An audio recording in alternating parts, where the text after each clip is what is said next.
You've seen it happen. Someone walks into a room, starts to speak, and just commands it, effortlessly, while other people with brilliant ideas, seem to struggle just to be heard. Now that's not luck, and it's definitely not about who's the loudest. It's about controlling the single most valuable resource in any human interaction, attention. So let's decode the physics of how that actually works. We're all taught the same thing. Just be clearer, be smarter, make your point better, and you'll win the argument. But that's a complete misunderstanding of the game. The signal that truly matters, the one that actually determines who has influence, isn't just the quality of your words, it's about whether you can capture and direct the focus of the other person. Because the message that controls attention is the message that wins, period. So let's really get into the physics of this. This isn't a list of public speaking tips. This is about the deep mechanics of how communication really functions. And it all starts with the one thing that is both the most valuable and the most scarce asset in any conversation, and that is attention. We really have to stop thinking about communication as just, an exchange of information. It's time to see it through the lens of attention economics. Think about it. In any meeting, any pitch, any negotiation, attention is the only currency that's actually being traded. Your ideas, your data, they're completely worthless if you can't get anyone to spend their focus on them. The principle is really that simple, and it's that profound. If you own the focus in the room, you are the one who sets the emotional tone. You're the one framing what's important, and ultimately, you guide where things end up. The moment you lose their attention, you've lost control, and it doesn't matter how great your argument is. So where does this pattern actually show up? Because this isn't some abstract academic theory. It's a fundamental force that you can see playing out in every single high-stakes environment, once you know what to look for. Let's just take a look at a few. Think about the last meeting you were in. When a tough question came up, who did everyone's eyes turn to? It's not always the person with the official title, is it? It's the person who has quietly captured the group's collective gaze. That focus is literally a grant of authority. And that person, in that moment, is the one who's setting the pace for the entire team. Or take negotiation. The entire game is about managing pressure. If you can hold the other party's focus, you can steer their thinking. You make them concentrate on the points that help you, and you subtly guide them away from their strongest arguments. You get to control what feels important. But if you lose their focus, their mind goes right back to their leverage, and you've lost your edge. And of course, for any kind of performer, this is the whole shebang. Commanding the stage isn't just about being looked at.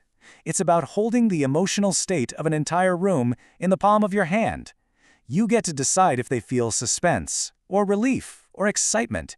You are literally conducting their experience, all because you have their complete, undivided attention. All right, so we've seen what it is and where it happens. Now let's get into the mechanics. How do the best communicators actually do this? How do they actively manage and control this resource? Well, the first thing to get is how our brains are wired. Our brains are ancient survival machines, and they are masters at conserving energy. So when things are monotonous, a steady voice, a predictable pattern, it signals everything's safe. You can tune out. But the second there's a change, a variation, that's a tripwire. It signals that something new is happening, and it might be important.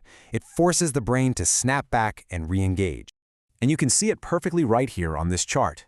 When your delivery is flat, same pace, same tone, same energy, engagement just plummets. But the moment you start deliberately introducing variation, maybe you speed up, then you slow way down, you raise your voice, or you drop to a whisper, each one of those changes is a little jolt that tells the brain, hey, listen up, this part matters. Now, the second tool is probably the most powerful and the most counterintuitive. It's silence. We're so conditioned to fear dead air, right? We just want to fill every empty space with words. But in a high-stakes world, like an FBI interrogation, silence is a weapon. It creates this cognitive vacuum that people feel an intense psychological need to fill. So here's the play-by-play. First, you create a strategic pause. It stops the whole flow of information and creates that void. Second, the listener's brain, which was just passively listening, suddenly snaps to attention. They lean in, wondering what's next. And it's in that moment, when they're leaning in, that your next words land with just dramatically more impact. Silence makes your words heavier. So let's flip it around. What's the cost for not understanding this game? What's the price you pay when you just keep adding more noise, more information, just hoping that something sticks? Well, the price is huge. Because when you can't manage the attention in the room, it really doesn't matter how smart you are. You're ignored. Your key points are totally misunderstood. You're seen as lacking authority because you just can't hold the room. And the bottom line is you're ineffective. All that expertise is just wasted because you couldn't secure the currency required for it to even be heard. And this right here is the real reason most communication fails. It's not because of bad information. It's not a lack of data. It's a complete failure to even see that underneath all the words there is a constant, ruthless game for attention being played. And if you don't see the game, you are definitely losing it. So what's the fundamental shift in thinking? What separates the people who control attention from those who are just victims of it? It really comes down to the one question they are constantly asking themselves. Look at this. The amateur is always stuck inside their own head. They're worried about their script. What's my next talking point? Did I remember everything? But the elite communicator, their focus is entirely external. They are constantly scanning the room, asking one question over and over. Where is their focus right now? Do I have it? Did I just lose it? How do I get it back?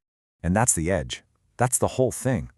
They understand that their job isn't just to deliver a message. Their job is to manage a scarce, volatile resource, the collective focus of other human beings.